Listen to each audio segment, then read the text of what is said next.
Hello, I'm Pastor Larry Maddox from the Bethany United Methodist Church in Fort Wayne, Indiana. Thank you for joining us today. You know, I was always taught to say good words, not to say bad words. But you know what? I'm going to say a bad word. I want to share with you a bad word. It's a terrible word. Ready? The word is forsaken. Now, what calamities are conjured up in your mind when I say the word forsaken? Someone that's forsaken by his friends, a wife forsaken by her husband, a child forsaken by its parents, but a creature forsaken by its creator. That's a whole different thing, isn't it? And I think it's probably the most frightful thought of all. To be forsaken by God means to be abandoned by God, separated from Him, to have His face turned away from you, His blessing, His goodness, His favor withheld. The psalmist writes in Psalm 22, the first two verses, my God, why have you forsaken me? Why are you so far from my cries of anguish? May God, I cry out by day, but you do not answer, by night, but I find no rest. The psalmist feels like God is distant. He feels that God doesn't hear him. God is far away. God doesn't care. God is not responding to him. And he feels alone. David cries out day and night, and there's no answer. There's no rest. There's no salvation. But there's one thing that I really want to point out in this. When we look at this scripture, we see the forsakenness. But I want to point something out that I think sometimes we miss. In spite of David feeling so forsaken by God, he still trusts in God. He cries out to God and he is unheard, so he seems. He feels alone. He feels weak. He has no strength. He has no resiliency. He has no ability to deal with the difficulties of life. But in spite of all of that, he still looks to God in faith.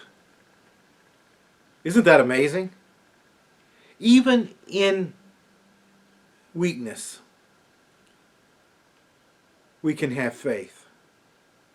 Because faith is not the result of strength. It's the acknowledgement of our own weakness and looking to God for the strength that we need. He feels utterly forsaken by God, but he still cries out the same. He still calls him my God, my God. God is still his God. God promises that he will not forsake us, but he doesn't promise that his people will never feel forsaken by him. And so the question that I want to ask you today simply is, have you ever felt forsaken by God? And if you have felt forsaken by God, I don't want you to feel ashamed. I don't want you to be surprised. But I don't want you to turn away from God in that feeling of God forsakenness. Instead, turn towards him. Now here's the good news that I want to share with you. Hebrews the 13th chapter, the 5th verse says, God has said, never will I leave you, never will I forsake you. You know, things around us are changing at a rapid pace, sometimes too fast. And sometimes it's hard for us to adjust. Some changes like unexpected viruses, getting old, health issues, You know, some of that stuff can be quite scary. I wonder what kind of circumstances you're going through today. What life-changing experiences are you going through? How are you responding to those changes? Has fear gripped your heart? Do you feel that God is not seeing your situation? Do you feel that God is not hearing the cries of your heart? Remember, God will never leave you. God will never forsake you. And we have a God that will not desert us, specifically in the most difficult moments. There was a family, and their home caught fire. And the parents were grabbing the belongings, and they took a child by the hand, and they headed outside. The young daughter was holding on to her father's hands and somehow broke free, and she ran upstairs to retrieve her teddy bear.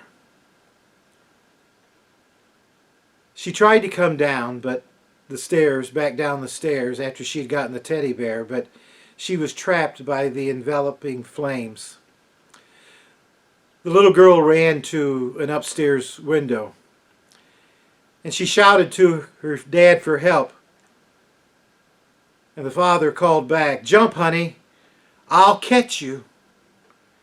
And the smoke was getting thick. "Daddy, I can't see," she said. I'm scared. I'm too scared to jump," she said. The father answered back, "Don't worry, honey. You can jump. I'm right under you. I will catch you.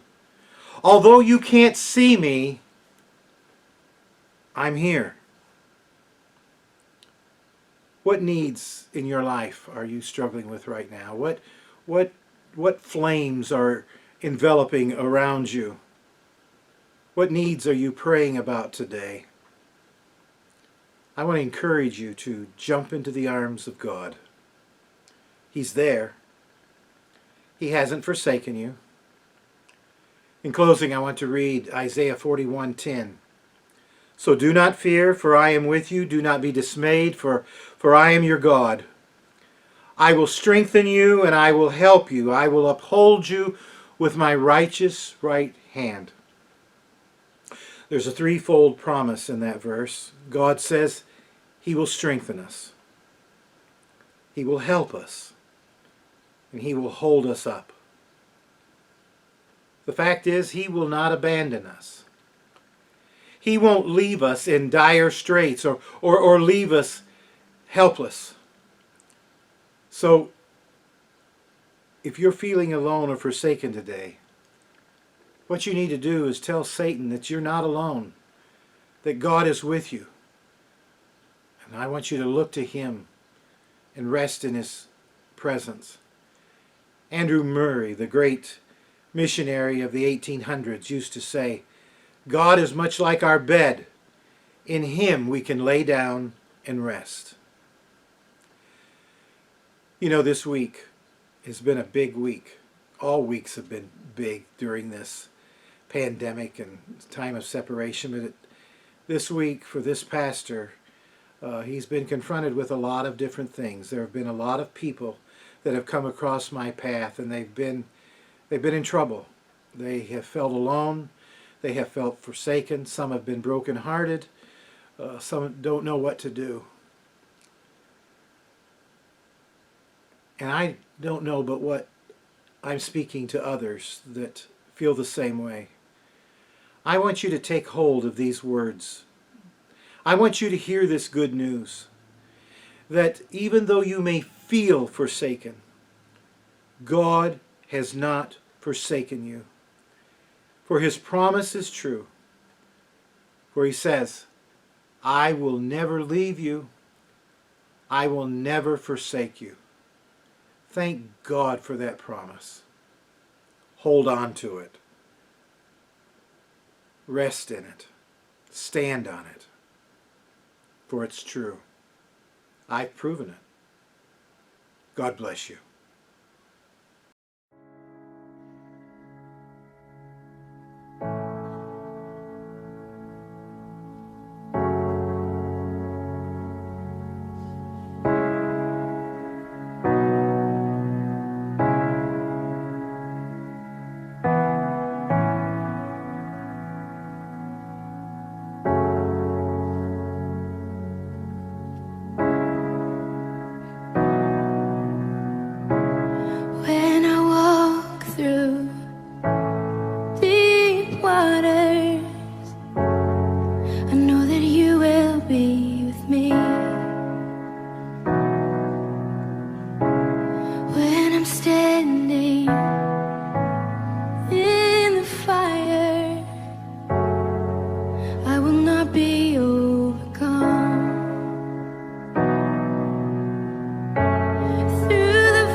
refuge in the storm. Through these trials, you've always been faithful. You bring healing to my soul. I am not alone. I am not alone. You will go before me. You will never leave me. I am not alone. I am not alone. You will go before me. You will never leave me. I am not alone. No, I am not alone. You will go before me. You will never leave me. I am not alone. I am not alone. You will go before me. You will